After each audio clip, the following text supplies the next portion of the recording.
Hey, this is Cam with Blacktail Studio, and this is one of my favorite builds ever. This started out with an old, super dried out chunk of walnut burl that is actually a really pretty piece of wood, but I had had it for a couple of years and I'd bought it from a place in Eastern Oregon, which is super dry, and so it had sat out a little too long, and it was going to take a lot of work, but I had a pretty cool idea that I'd never really seen anybody do, so I wanted to give it a shot and see if I could pull it off. The idea that I have in mind is making this kind of four-way book match pattern that you saw there. And they do this a lot, but it's almost always done with veneers. I've never seen it actually done with solid wood before. And it was a lot of work to get everything lined up just right so it looked like it actually made sense and was supposed to go together.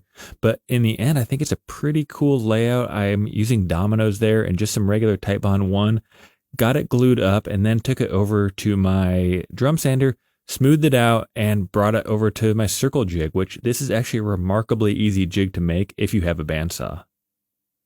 I finished this top the same way I would finish most any wood top, other than the fact that that kind of swirling circular grain didn't allow me to run it through my planer. So used my orbital sander and my drum sander, got it smoothed out, got it over to the finishing table, and the finish I'm using is called a hard wax oil. It's just a really nice, very natural finish that allows you to feel all the grain. As unique as this top is, the base is what's going to really set this table apart. And what you saw there was I went to the burn bin at my local wood supplier. They let me rifle through it and get just a whole bunch of scraps.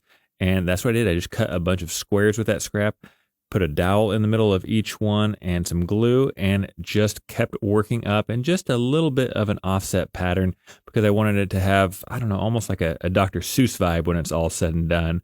And this was my first ever attempt at power carving. I was pretty nervous. These grinding wheels attached to an angle grinder, they can be a little nerve-wracking when you first get started, but since this project, I've done a whole bunch of these tables, and they really aren't that intimidating.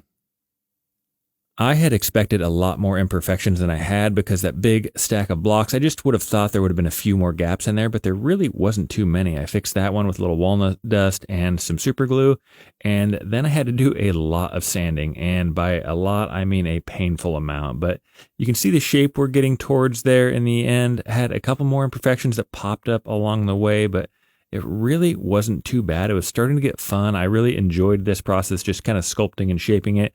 I could probably do a little bit better on the shape next time. And for attaching the top, I'm using what's called a figure 8 fastener. These allow the wood to move freely, but will also provide a really good attachment point.